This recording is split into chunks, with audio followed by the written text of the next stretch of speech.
And here it is. My two of my rivals get together this weekend. I'm excited for this game. It's going to be a fun game to watch. I usually like watching this game even when they're not that good. Arkansas is 3-1. A&M is also 3-1. Let's get into Arkansas's offense. They average 30.7 points per game, which is 45th in the country. They're 51st in yards per play. They're number 5 in third down percentage, so they're really good at converting on third down. They're 36th in the country in yards per carry on offense, and they are 61st in passing yards per pass on offense. On defense, like you said, Tyler, they're not great on defense. They're 70th in points per game.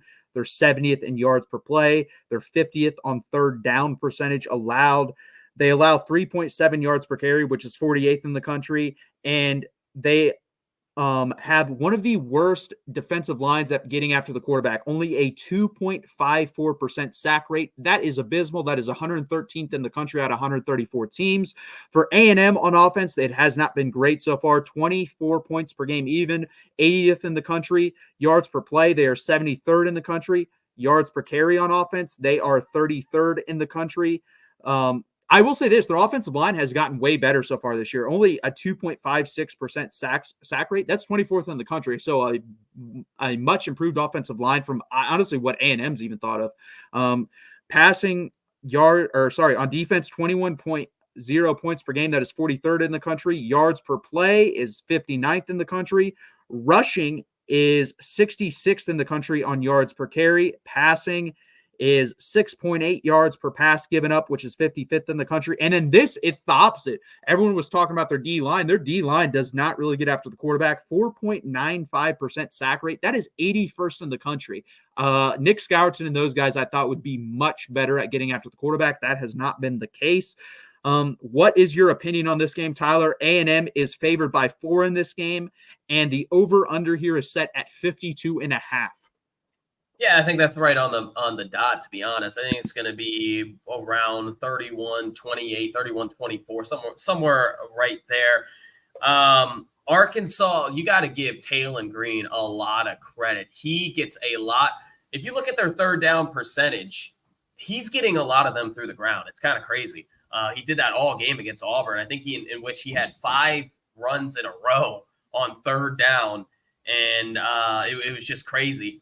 That's just what he's been able to do. He's a good playmaker. The problem is with Taylon Green, he kind of makes the mistakes that might cost you the game there. Now, he got lucky against Auburn, I would say, because Auburn's quarterbacks made way more mistakes. But the Oklahoma State game, yeah, I mean, again, they should be 4-0. Arkansas should be 4-0, top 20 in college football, and looking at a potential, letdown game here. And A&M, you could probably say the same.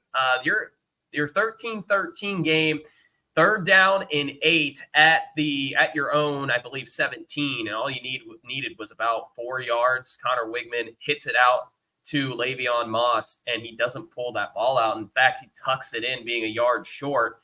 And if you pick that up, who knows? Maybe you go down and kick a game-winning field goal, win that game 16-13 against Notre Dame. So both these teams really could be 4-0 here.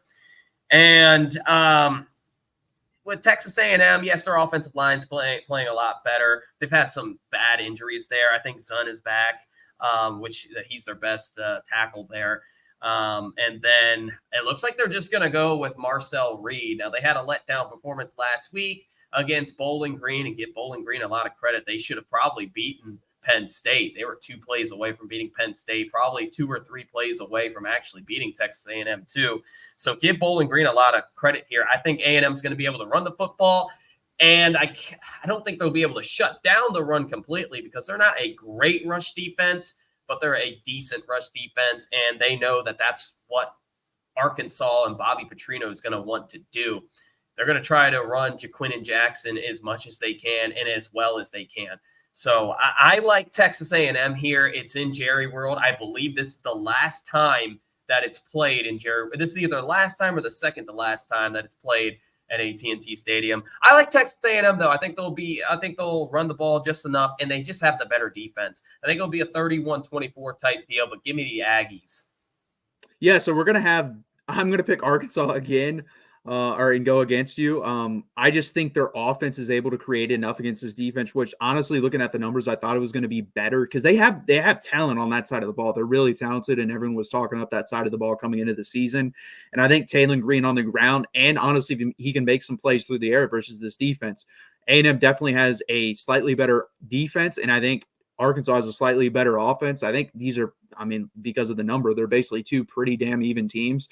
It is going to be interesting. I don't know who's going to start at quarterback here for A&M. I know Mike Elko did say going forward it's going to be a game time decision. I personally, after watching both of them, I think I would go with Marcel Reed. First off, he definitely fits Colin Klein's offense way better. We know what Colin Klein wants to do. He wants to run the ball. If you watch Colin Klein play in college, that's basically the offense he wants executed on the field when he's calling plays. And I think Marcel Reed's more than capable of executing that, especially over Connor Wegman.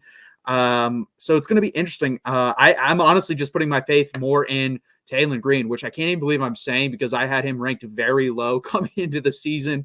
But he's beaten my expectations. I think Bobby Petrino is obviously helping him out too, because Bobby Petrino's still a very, very good offensive coordinator. And I'm going to take Arkansas in this game 31-27. So I'm going to take Arkansas to cover the 4. I'll take the 4 points because I am winning that game. And then that would go over the 52.5. So say your score again for me, Tyler. I had 31-24 Aggies. So okay. I guess I'd take the under, but I would never bet that. But no, you would take the over. That'd be 55. Oh, I thought it was 57 for some reason. No, all right, yeah. I think, and I could have written it down wrong, but I have 52.5 here. So we would both take the over. We're just on opposite sides again, which seems to be the case with all these games.